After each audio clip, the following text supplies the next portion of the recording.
again, Broncos country. Really excited to chop up some Broncos with you all this week. Bourbon, Broncos, and no BS.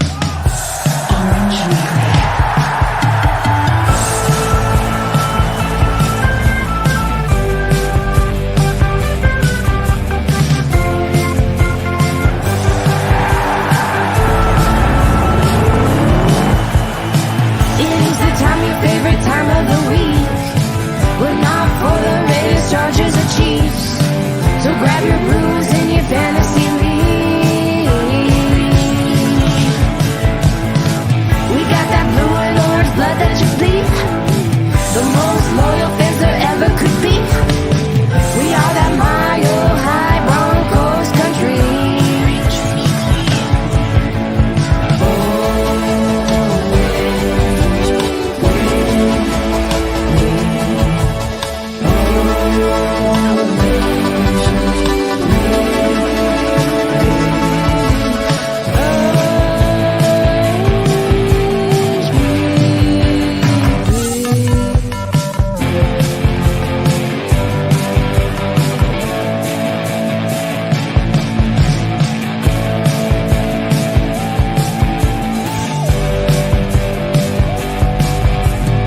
Orange Weekly, fans, brews, and Broncos news.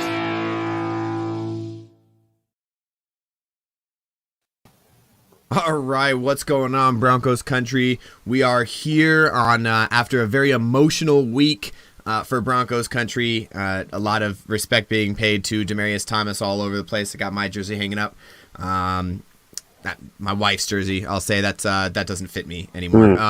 But we definitely are, we're mourning, and they're going to pay a little bit of tribute and respect to Demaryius Thomas and everything that he did for not just the Broncos, but for the Denver community and just youth sports in general. David, before we get into this, and I don't want to spend too much time on this because I know it's been talked about to death, and I want this to try to be a little bit of a happier show. Before we get into the show, do you have anything to say about the Demaryius Thomas situation? And where we're at. I can't put it any better or any certainly than others have put it out there. The sentiment has certainly been expressed, but I believe it deserves to be at least said again. What an important member of Broncos country Demaryius Thomas was. What a contribution he made to the team. Before the Peyton Manning years, during the Peyton Manning years, and just what a tragedy it is to lose him. It's a good reminder that you should hold your loved ones very close. That's a perfect way to put it. Hold your loved ones close.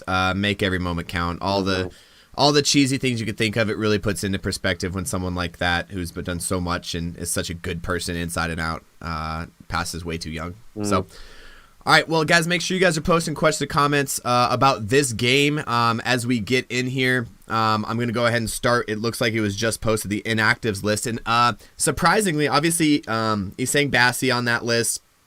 Isang Bassi and Michael Ojemudia both kind of coming off injuries. Brett Ripon's probably an inactive scratch or a healthy scratch. But the surprise one, your boy McTelvin Agim on the not playing the inactive list this week. I'm surprised at that with the injuries that we have at the defensive line. What's your take on that? I guess they just, they felt like, Shelby Harris is going to be good to go. Won't need an extra body there. Shamar Stephen, it's kind of a bummer. I thought he was playing well in the limited snaps that he was getting. He was. I guess the coaching staff decided to go a different direction today. Oh, well. Yeah, it sucks because especially in that Chargers game, I think he had a big role in that, and he was playing very well. So I'm interested to see. I guess we won't really probably ever find out why, but it sounds like they made him a healthy scratch, which is unfortunate for us. However, we have a game against. I think we started the week 8-point favorites, 8.5-point favorites. We're now 11.5-point favorites against the Detroit Lions here at home.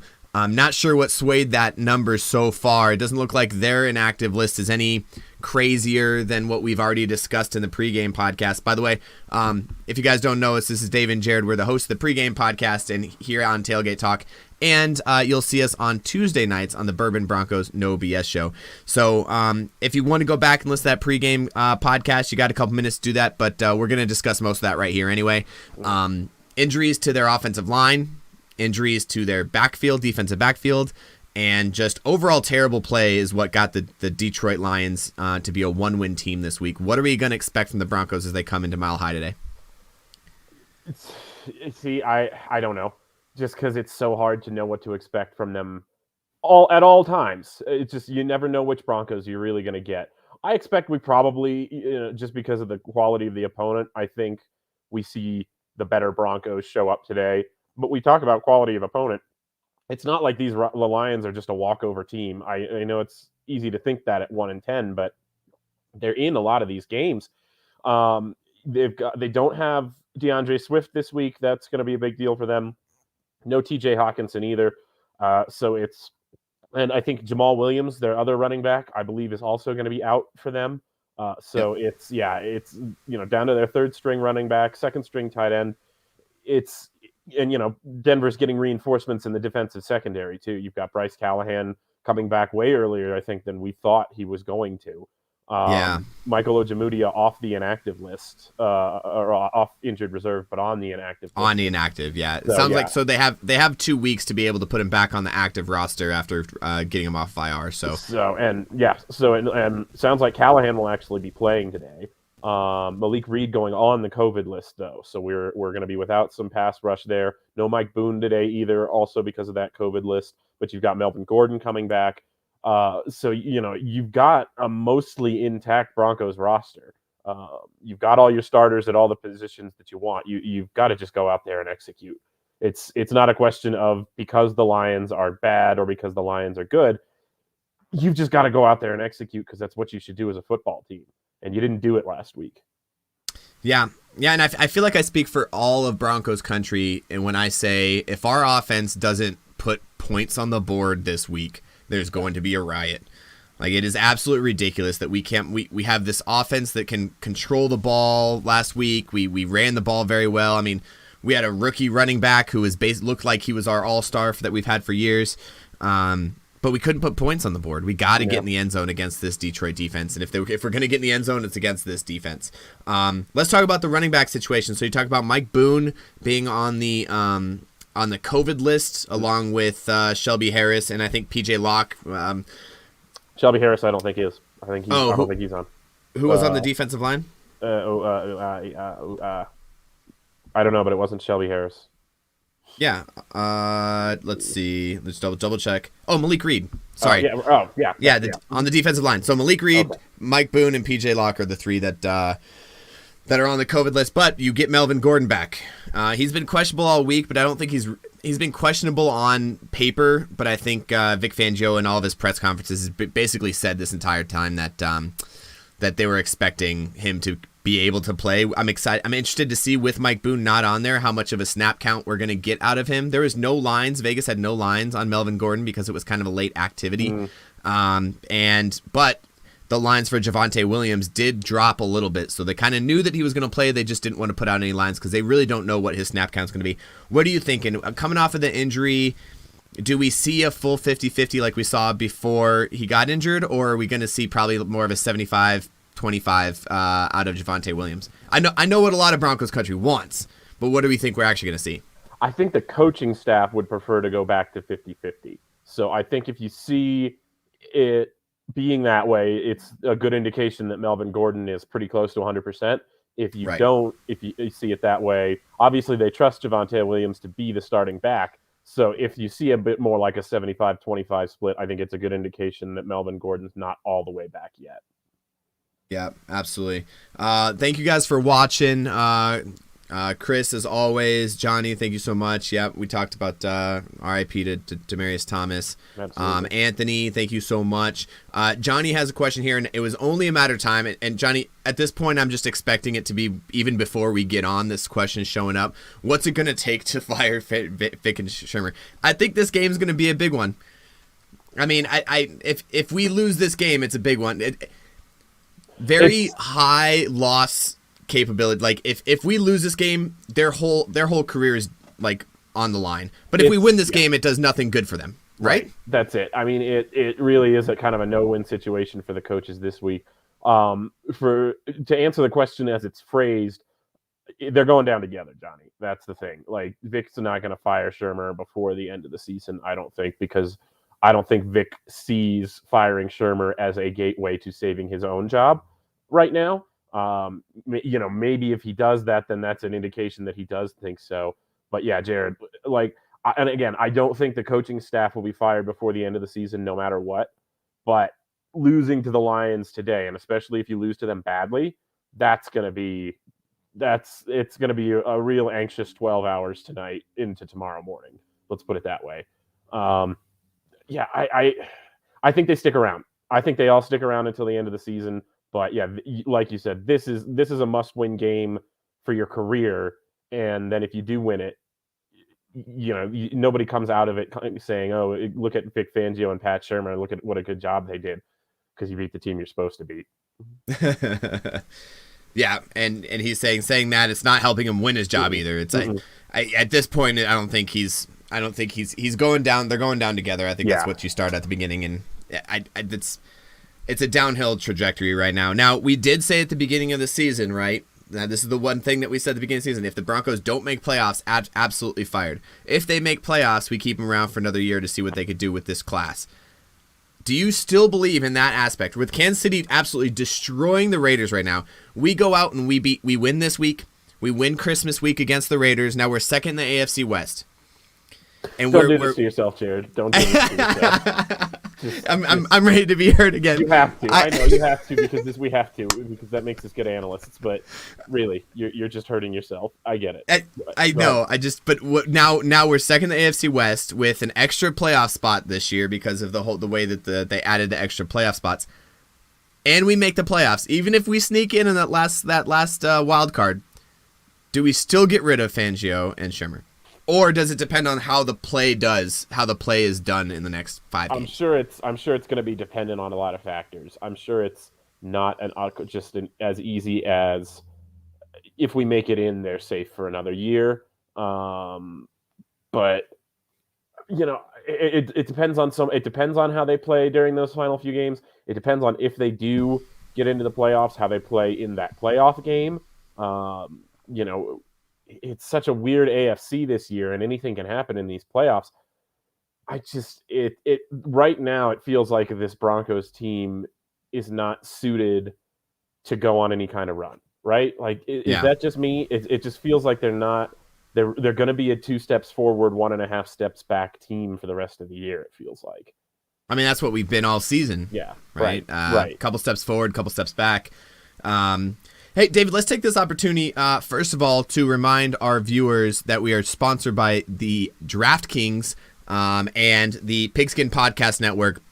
We're part of this big network with all these other amazing podcasts for all the other NFL teams, and we are sponsored by DraftKings.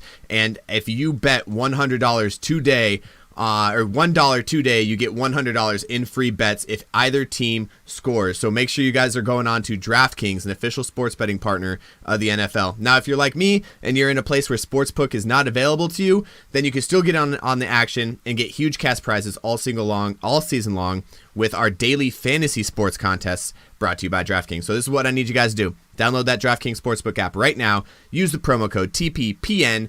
Bet $1 on any team to score, and you win $100 in free bets. If they score, you score with promo code TPPN this week at DraftKings Sportsbook, an official sports betting partner of the NFL. As always, you must be 21 years or older in a betting state. New customers only. Minimum $5 deposit with that $1 wager required. One per customer. Restrictions apply. See DraftKings.com/sportsbook for details. And if you have a gambling problem, please get some help. 1-800-GAMBLER is there for you. All right. So, a good call, Anthony. We're going to start getting into score predictions a little bit later, so if you guys want to start getting your score predictions ready. But, David, let's take a little bit of time right now, because I don't know how many of our viewers follow our podcast and what we do in the podcast. Let's give them a little bit of an insight on how we go into the podcast, and let's get into some in-depth matchups that we look at when we do the pregame podcast, talking about analytics from all sides of the ball. So let's start our favorite, or maybe not so much our favorite right now, but my favorite, the wide receiving core versus the defensive backs of the Detroit Lions. So obviously Courtland Sutton, Jerry Jeudy, and Tim Patrick. Which one of them is going to have a game and why? I think it's Jerry Jeudy this week. I like his matchup against especially against Detroit's slot corner. That's kind of where he's been seeing a lot of time with Tim Patrick and Cortland Sutton on the outside. I think that's going to be a good match. This Detroit secondary is kind of banged up. They've got guys out sick, guys out hurt. So really, you've got good matchups everywhere. But yeah, Anthony and I are on the same page here. It's Jerry Jeudy for me. Yeah. So on the outside, you have Jerry Jacobs, the corner that they drafted, undrafted rookie, on the outside, who's one of their starting corners. And then Will Harris in the slot against Jeudy. I think that's the one you were alluding to. I think Jerry Jeudy just has an absolute game today. And the other thing I want to mention too is between those two, in the Kansas City game, the corners weren't the problem childs for us. It was the safeties, right? That free safety, strong safety look. For some reason, we just couldn't throw anything very deep. This is where we're going to be able to take advantage. CJ Moore in the backfield and Dean Marlowe are not having great games. Now, again, both those guys undrafted. They do not have a great draft class on their defense. You're talking about most of. I've looked at, I think, 4 out of the 6 people I've looked at so far on the defense of the Detroit Lions are undrafted guys. Now, doesn't mean that they're any better or any worse, but these are guys that aren't athletic on paper to begin with. So, I think it's Cortland Sutton. I think Cortland Sutton has a big breakout game because it's been a little bit. And if you've listened to the Rager show, another shameless plug go follow Ragers, spelled exactly like it sounds, Raygers, on all your podcast listening devices. We break down this too, and Cortland Sutton got absolutely disrespected on his line. I mean, Jerry Jeudy is sitting at like 50 something points. Tim Patrick sitting at like 40, and Sutton was sitting on Friday when we recorded at like 31 yards, which is absolute disrespect for an outside a number one. Right, go make that bet right now, because as a number one wide receiver, 31 yards is absolute disrespect. Now, we also talked about how we're going to run the ball a lot, especially with Melvin Gordon being back and Javonte Williams having just such a great run game. And David, we broke this down multiple times. Our offensive line is so good at the run game, and they're so good at blocking the run. Maybe not as much as blocking the pass, and there's a lot of people out there that have their own ideas, and there's times where I think sometimes it's Teddy's fault, but our run game just needs to get going, and we've talked about that, but we need to continue it, and we need to capitalize on it, correct? Yeah, absolutely. And you've got another good matchup there. If you can get past this defensive line for Detroit, those linebackers, if you can get into that portion of the defense, your running backs are going to be able to eat all day. You're going to be talking about 6 to 8 yard carries pretty consistently. So yeah, you're right, Jared. It's the offense it has to work together better. Last week it was very disjointed. The run game was working really well. The passing game was not, and there was no real way to get it in gear. It felt like they've got to be able to merge those things a little bit better, to work the passes in, to work those play action shots in, maybe on first downs, or even just, and like we talked about in the pregame podcast, that intermediary passing game, the short to intermediate routes, got to be hitting those a little bit more consistently. Yeah, the problem with that is something in the sport, the football world, I guess we call it, is like extending or stretching the field. Yeah. Right. If we can't stretch the field downfield due to their two safety top or one safety coverage, that's just a fast safety that's getting our guys, and we just can't. Or we're not throwing it downfield on the 20+ yard throws, then there's no way the intermediate stuff's going to be there, because that's their deep stuff. Right, and then which is what you saw with us. We could drive because they were worried about us extending the field. As soon as they didn't have to worry about us stretching the field anymore, it was game over. All they had to do was stop the run a couple times, and then stop the short stuff, stop the screen, stop whatever it was, and then there was no way we were getting in scoring range anymore. Yep. And that's what we have to do. We have to have a good complement of that. And I'm not saying just chuck the ball all the time, but you got to take a shot every once in a while. When you have Tim Patrick, I think he's got like a 99% contested catch rate, like something ridiculous. Cortland Sutton out there hasn't been playing very well. And then this is going to lead us into our next. Thank you so much, Johnny, on this. Great leeway for us. Albert O and Noah Fant having just not being used in the offense as much as I feel like the rest of Broncos country would like them to be.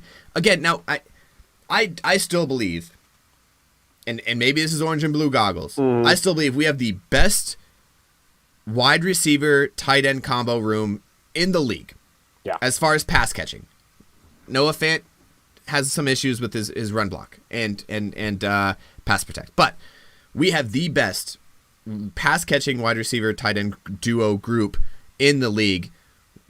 We need to get Noah Fant, and you're talking about those intermediate routes. This is where it comes in. Noah Fant, Alberto on the corners, on the deep outs, on the streaks off the line, the stuff that made Rob Gronkowski famous. That's what we need to be using them for. We need to be getting them the ball because they're quick throws, they're quick reads, and what do you think about the Alberto and Noah Fant combo there? Again, it's one of those things where you like you said, Jared, on paper it does look like the best combination in the league, right? And it's just it hasn't been firing this year. And yeah, they've had their moments here and there, but yeah, it's a matchup that you like in this game. Again, those inside linebackers, those safeties for Detroit, that you'd think they'd be vulnerable to the athleticism that we've got at tight end. We've just got to find ways to take advantage of it. We've got to find situations to take advantage of it. Especially in the red zone, but also on as much on first and second down, so that you're not trying to convert 4th and 7s just to stay alive, or you're not trying to convert 3 4th downs in a drive and then ending up with no points. That's the kind of stuff that you've got to sort out. You've got to be more effective on first and second down for those reasons. So yeah, Alberto and Noah Fant could be instrumental in doing that, but will they? I don't know. And that's really what it comes down to is will we be able to get them the ball? And I don't know. I hate to be that guy because I like Teddy. I like his consistency. There's been a couple times where he's just made some bad reads. But there's no way that with the group that we have, there's not at least 2 people open every single play. And I'll tell you what, honestly, and I haven't watched all 22. I mean, I haven't watched any of the all 22 against the Chiefs, but I will say a lot of the plays that they showed from Teddy's perspective down the field when he was having struggles, they were covered up. And there were times when there was only, 2 or 3 men in the route, but it was, there was some sticky coverage in that Chiefs game. I don't expect that to be as much of a problem this week against the Lions for, the reasons we've been talking about. So yeah, like you said, I like Teddy too, but you've got to execute. And somebody asked earlier if Fangio's trust in Teddy was about ego or if it was just about not trusting Drew. And I think it's mostly that second thing. It's I understand that there's kind of a recency bias, and you want to see maybe what Drew Lock has to give after seeing what Teddy had to give all game last week.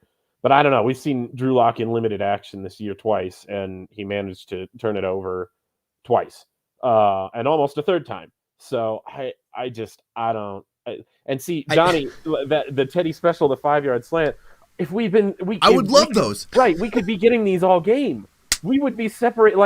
And I mean, with the separation our receivers can get, we would turn 2 or 3 of those 5-yard slants into 25 or 30-yard gains every single game if they were throwing it 5 to 10 times a game, and they're just not. And whether it's Teddy or whether it's the coaching staff calling the plays to say no, don't do that, it's not happening. It seems so weird to me that we just don't have a short pass game concepts. Yeah, right. When we have the receivers we have specifically in Jerry Jeudy. Now I like Tim Patrick and I like Courtland Sutton. They're big guys. They're outside guys. We get them on a slant, they'll get the yardage, right? Right. But Jerry Jeudy on the slot, there's no way we don't have a quick read, not like a quick throw, not even a step slant, like a hop step drop for the quarterback. Make the read. If it's not there, you take the extra step and you go to the second or third read after that. Now you're talking about your 3-step drop. Why are we not running double slants to Jerry Jeudy? Or slant go or slant bubble? I don't even care. We gotta run something to the slot to the inside that's a quick throw. And it seems like every time we play, it's either a run or it's some sort of long developing pass play. And we just don't have that short game for some reason. right. I don't know what's going on. They love deep crossers on this offense. They love the post route. They love the go route. It's just it's so hard to get. And then the comeback routes, too. They love these 15, 18-yard comeback routes. And I like, those are good routes, but they take so long to get your receiver to the top of the route and then snapped back around. It's a good way to throw off a defender, but, man, you're making your quarterback wait a long time. And it's all about timing, right? Mm-hmm. Those comeback routes, they're timing routes, they're not read routes, they're timing routes. Right. It's man, you take your timing route. That's how that works. So yeah, it's gonna be interesting. One of those linebackers, Alex Anzalone, that you were talking about, I was just gonna talk about those linebackers. And then Derek Barnes, 4th round from Purdue. Our buddy Tanner, big Purdue fan, 4th linebacker. Shout out to Tanner. Derek Barnes at the linebacker position, just not playing very well, and I think a lot of their woes, we keep bringing it back to this. A lot of their woes on defense is on that defensive line. Mm-hmm. So that was a quick rundown of kind of how our pregame podcasts work. If you guys want to go follow us on all of your podcast listening, iTunes, Google Play, Spotify, wherever you can find your podcast, you'll find us. And that's what we do each and every week. We break it down line by line, go man to man, and talk about some people, some more in depth than others, and that's how we figure out whether or not how we think we're going to do this game. It's hard to get away from us, honestly. It is. If you're looking for us in the podcasts, you're going to find us. You'll find us. Yeah. So, Jared, break it down in terms of what you think the most important matchup is on the other side of the ball. What do you think the Broncos defense needs to do in this game above everything else? Solid pass coverage. Okay. And I think they've got that. We talked about it a little bit earlier. Bryce Callahan coming back. It's going to be interesting to see how many snaps he gets. I would expect to see Kendall Fuller in there sometimes, playing that slot corner position that we know that Bryce Callahan is kind of his specialty. But yeah, I would expect to see Fuller in there mixed in as well, just to kind of ease Callahan back. But yeah, I expect solid pass coverage all the way around. The weapons for Detroit are, again, these are all professional players, and any given Sunday, anything could happen. But, at wide receiver, you're looking at, Amon-Ra St. Brown. He just got his first touchdown last week. He's a rookie. Game-winning touchdown. Is Khalif Raymond playing? I think Khalif Raymond may be playing, but Trinity Benson is not. Old Denver Bronco, he will be inactive, so we don't have to worry about any kind of revenge game there. But then you've got Josh Reynolds and Kaderil Hodge. It's just, this secondary should be capable of taking care of business against these Detroit Lions players, right? Yeah, no, absolutely. So I think, I trust Pat Surtain more than I trust Pat Surtain, Justin Simmons, Kareem Jackson. I trust those guys. Now, what I do like is with Bryce Callahan coming back, there's a chance we might see Bryce Callahan out in the corner. Caden Stearns coming in for a couple dime packages, nickel packages, because Caden Stearns has also been playing decently well. And yeah, I don't know. I think that's going to be the key. And here's my reasoning is I think that we're going to actually, if we've been studying tape, we got to control the ball. Run the ball, control our clock, and that's what we've been doing. We don't have those deep threats right now that we want to be able to make those deep throws. We're not a high-scoring, high-op-tempo team. We're going to control the clock. We're going to control the ball, and it's going to put them in a position where they're going to feel like they need to throw. Yeah. And that's exactly where we need them. That's exactly where we want them to be because Jared Goff, while he may be able to put a couple drives together, he's going to make a mistake here and there. And the Broncos are very, very good at capitalizing on mistakes made. And that's just what it is. I'd love to see Pat Surtain get another interception. Look, Micah Parsons needs to stop. He needs to stop playing so well so Pat Surtain can get Rookie of the Year. But he had another amazing game today. So I think Pat Surtain's Rookie of the Year running is pretty slim at this point. I feel like every time you call him Micah, he hears it and from afar and is like, I'm going to do better. To do better. Because is it Micah? Yeah, it's Micah. It's always been Micah. It'll always be Micah. Has it been? Yeah. I feel like when he was younger, he went by Micah. No, and I feel like if you went up to him and called, give him a call. I'll give him a call. See what he says. Yeah. Get him on the phone. Anyway, I agree with you, though. It's not giving Pat Surtain much of a chance to fulfill a certain wager of yours preseason that would probably be looking real good right now were it not for Micah Parsons. That's what I'm saying. But it's the way it goes. Yeah, it's got to be good coverage, especially with Malik Reed out. You're looking to generate a pass rush, but you've already lost. Obviously Von Miller's been gone. If there's a good week for Bradley Chubb to step up, this would be it. Make your presence felt again. Sack Jared Goff 2 or 3 times. He loved sacking Jared Goff when he was with the Rams in 2018. That was a lot of fun. I remember that week. Do it to him again. Make him remember you. That's what my message to the defense is this week. Yep. So another big news here too is their big tight end, their number 1 tight end, TJ Hawkinson, being out. I think that's a huge news line for this game. And we were talking at the beginning of the episode. If you guys have been following us this whole time, thank you guys so much. But we were talking at the beginning of the show how the line went from 8.5 points to start. Right. Right after we lost to Kansas City, I looked at the lines. It was about 8.5, 9. To 11.5 points for the Broncos. And I think that plays a big part of it. I think wide receiver Trinity Benson, we already knew DeAndre Swift was going to be out. Yeah. And then, TJ Hawkinson is it's a big loss for that Jared Goff run offense. Khalif Raymond being their number 1 wide receiver and somebody who just kind of drove our practice squad for a while. It basically tells you exactly who this team is made up of.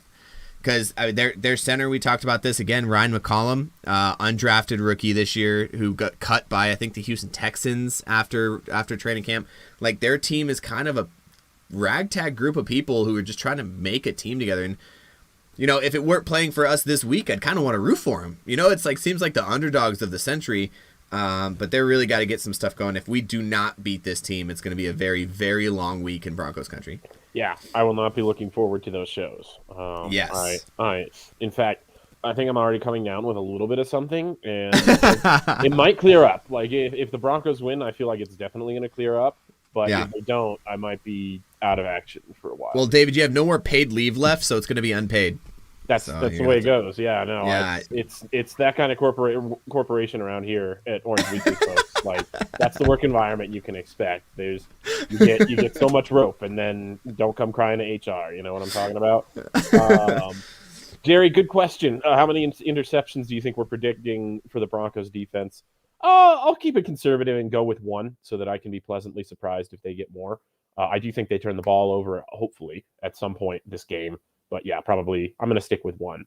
And I'll say probably not Pat Surtain this week. I'll say that. We'll see, but I'll probably not. So it's funny. There is more in the betting world. It's better odds that he does throw an interception than that he doesn't. So I think it's plus or minus like 130 or something like that he does throw an interception. It's plus odds that he doesn't. So it's literally you get less money if you bet that he does throw an interception. I absolutely think we do. I did put money down on it. This is something that Ray tells me all the time. If I gave you $20, or if you gave me $20 and I gave you $30 back, would you take it? So that's what I did. I put money down on him to throw an interception. I think it's going to be that. I'd love to see some of these other guys that haven't, names that haven't been called around. I'd love to see, Baron Browning. That'd be cool to see him get like a tight end interception. That'd be really nice for him. Talk about that rookie class. But even Kenny Young. Kenny Young's been, coming here from the Rams, really kind of stepped up as a middle linebacker for us and really has become a leader in that locker room, which is really nice. Those are the guys that I want to see. Somebody that you're not used to hearing their name called. Caden Stern's getting another interception to top off that rookie record. 2 rookies with the record of interceptions in their first season would be awesome. That'd be huge. For sure. Absolutely. Johnny says Cooper's going to have a big impact, calling 3 sacks for him today. Yeah, that would be a big impact. Absolutely. That would be a big impact. Absolutely. Yeah, he's a young guy kind of working his way in, but against this offensive line, he'll probably get his opportunities. He's got to capitalize. Yeah. I mean, talking about this, if we're going to say a strength of the Detroit Lions, it is their outside line. But 2 first round, their first rounds in the past 5 years have all been on offensive line, right? Taylor Decker on one side. And then this year's first round, Penei Sewell is actually playing decently well on the tackle position. Now, we also, Vic Fangio is very good at putting in twists He's good at putting in different blitz packages to where you get those outside guys coming up the middle. And I think that's what's going to happen. You might see that a few times. I'd love to see Cooper get something up the middle, right? Pull the center out to the outside with our nose tackle and get Cooper coming around on a twist. That'd be really nice. Right. Yeah, we'll see. Panay Sewell and Eric Decker. Taylor Decker. They're two tackles, and Panay Sewell have been playing really, really well this year. So, yeah, with Malik Reed out, hopefully Jonathan Cooper can get a little bit more of a pass rush going this week for the Broncos defense. They're going to have gonna need him. Absolutely. Rob, just realizing that your stuff's here, repping his Thomas jersey today. I think, that's another thing you're going to see a lot in the stands today is a lot of Thomas jerseys. It's going to be an emotional and rightfully day. so. Yeah, rightfully so. For sure. I don't know what they have planned for halftime. I know that they had the big kind of the stand set up in front of the stadium. I'm sure if you guys are following on social media, you've seen it to recognize him. And yeah, he's a Bronco through and through, and he's exactly what it was to embody a Bronco. Pat Bowlen Bronco is what a lot of people are calling him, and that's exactly what it was. Loved to see it. Yeah, we spent enough time on the Demaryius Thomas thing. It's rough, but we got to move on. It's unbelievable. It's so unbelievable. I understand why Broncos country can't get past it. It feels so unreal still, but yeah, way too young. Way too young. All right. All right. Well, let's start posting score predictions. Game starts here in about 20 minutes. So remember, we'll go guys, ahead and go ahead. Go ahead.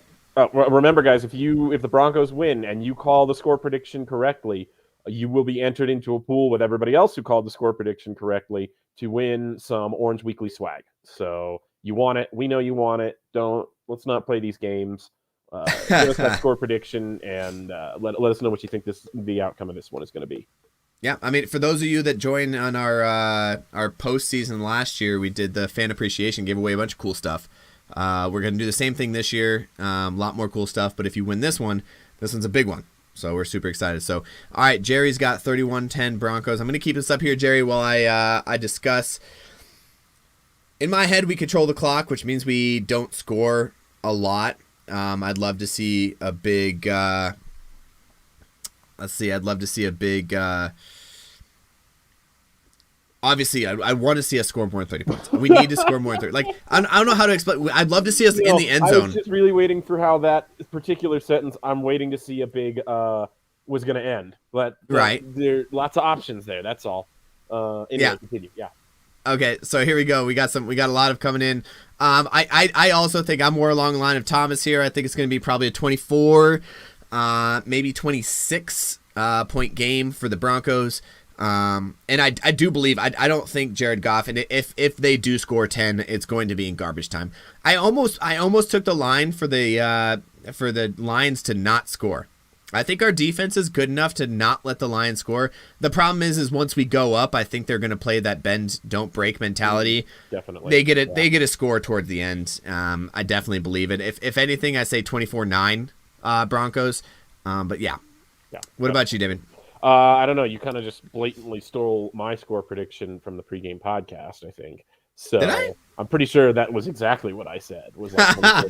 So that's fine. I'll change it now for you.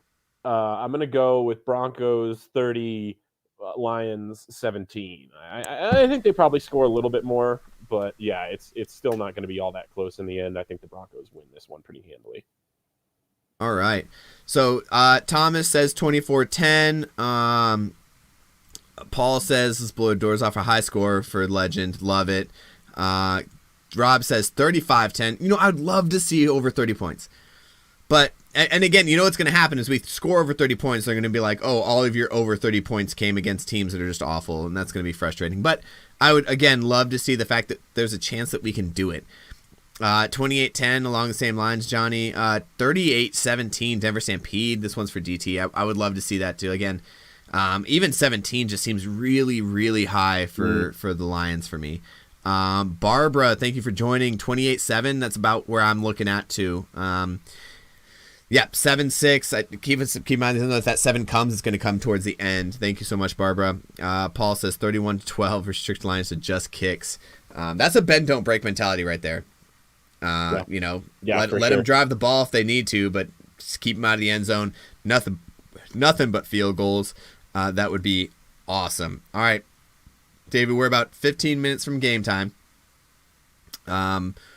What are kind of your like final thoughts? Not final thoughts, but what are some of your thoughts right now as we go into this game? We have our score predictions. Here's a question. Let's go worst case scenario. What's the worst case scenario that happens in this game for you? Ooh.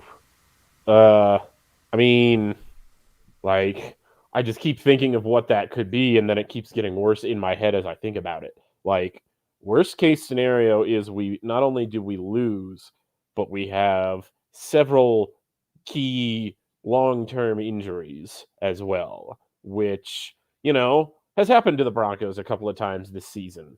We lost Jerry Jeudy in a game that we lost pretty badly. You know, we won that game with Jerry Jeudy. Anyway, it's happened to the Broncos this season, and so that's kind of my worst case scenario. I am knocking on wood right now because you made me speak it out loud, and I'm kind of afraid that it's going to come true now. So if that does happen, guys, throw me a private message, and we'll get you Jared's contact information so you can take it up with him directly. Because I made you answer the question. Right, exactly. Yeah, that's going to be on you, pal. Yeah, no, the injuries. I think I'm along the same lines. I do not see a game. I do not see a world where we lose this game. And if it does, you might need to get that contact information to check up on me. But we are injuries. Injuries is what I'm worried about. If there's a way that we could walk out of here fully healthy and winning the game, even if we win the game by a half a point, if we could walk out of here fully healthy, I'll take that. And we move on, and we get we've just finally starting to get some of our guys back, right? Kareem Jackson just came to us last week. Bryce Callahan, Melvin Gordon finally coming back after a week gone. Our offensive line at one point, we had one starter from the beginning of the season. We got those guys back. Luckily, we haven't had any huge season-ending injuries since the beginning of the season. KJ Hamler is a big one on my mind right now as far as big season-ending injuries. Yeah, no, I just want to come out healthy because we have a couple big games ahead of us, David, as we look forward, specifically on Christmas Eve. Yeah, right. That's going to be day after Christmas, Jared. Boxing Day after Christmas. Sorry, Christmas. Day after Christmas Eve. Yeah, no, 2 days after Christmas Eve. you got to stop saying Eve. Your problem is that you keep getting. It's the Eve. It's the Eve. I need to get that out of me. I had to get Eve. No Eve. Forget the Eve. Day after Christmas, Orange Weekly goes to Las Vegas. Jared, yes, Ray, and I, Rob, will be meeting up with us at some point as well. We're going to the game. We're going to go see the Raiders, who are getting absolutely demolished. The Chiefs could easily hang a 50 burger on them. It's getting worse. It's 48-9 with 7 minutes and 19 seconds remaining, and the Chiefs are just running the ball. Like, they're not even trying to throw right now. They're just running, and it's ew. I don't even think Patrick Mahomes is in the game. Yeah, no, Patrick Mahomes is on the sideline right now, and the Chiefs. Wow. Anyhow, so yeah, we'll see what kind of effort the Broncos can put up against the Raiders coming up there in person. But yeah, exciting times coming up ahead for Orange Weekly. Exciting times always for Orange Weekly because we are here for you, Broncos country. We are always here. Win, lose, or draw. We're going to be here. We're going to be breaking down all the action for you guys. It's our pleasure. It's like there's nothing we'd rather be doing. So yeah. Absolutely love it. Thank you guys so much for following us. As we look forward to the rest of the season, we have the Bengals coming up after the Lions. That's going to be a tough game, and there's going to be a lot of discussion there, and that's why I think coming out of this healthy is going to be a key to the next week. And then obviously that Raiders, Chargers, Chiefs finale, finishing off with all three of our AFC West rivals. Going to be huge after the Bengals game. So David. What's doing? It's boobs. No, it's the other thing. Oh, I forgot to turn it on. How do you? It's the on clear button. It's the bottom right corner of the calculator. Can you hit options? No, there's no options. It's literally the same on every calculator. It's the bottom right corner. David, we went to high school together. You know I never used one of these. Yeah. All right. Well, so while Jared tries desperately to turn on the calculator, and figure out the Broncos' odds of making the playoffs. All I will tell you is that we're not mathematically eliminated. Not mathematically eliminated. How'd you get to that so quick? Well, it's not just for holding on my hat, my friend. Anyway, we will be here for you unless and until we're mathematically eliminated, and we'll be here for you after that if we are. However it goes for the rest of the season, Broncos country, we look forward to breaking it all down for you. Lots to play for still. I know it feels like a Broncos season that hasn't really gone anywhere so far, but we're in the thick of things in December. If you can't ask for anything else, at least you've got that. Yeah. Yeah, I mean, at 6-6 at this point in the season, a lot of people were not expecting us to be there. We were, we had higher hopes. Broncos country always has higher hopes each and every season. But with the way you're right, the way the season's going, there's a lot of teams right now at 6-6. Yep. And with the way that game, Kansas City Raiders game is going, there's a chance that we're second in the NFC or second at AFC West after this game. We could go from last to second in the AFC West real fast, and now we're hanging on to hopes of a playoff shot, and I think that's going to be it. And I honestly think it's going to come down to that final Chiefs game in Mile High to make a playoff shot, and if it does, that's going to be absolutely amazing. I would love it. Yeah. Especially if we can just punch it in and make it for us. So, all right, David, last thoughts before we head off and go get ready for the pregame. That's it, and I've only got 2 words left. That's all I can think of. It's the same 2 words that we end every show on. It's how we live our lives. How we live our lives, and obviously, this one's for DT, Demaryius Thomas, number 88. You're going to see a lot of those out there. Love you guys. Thank you guys so much for following, and David, as always, go Broncos. Do what I like, yeah, I do what I like, yeah, I do what I like. Sipping goose, if it's right, and I go with the flow, yeah, I go with the flow, yeah, I go with the flow, cause I know I'm the show. In the zone, here I go, in the zone, here I go, in the zone, here I go, yeah, they know I'm a pro.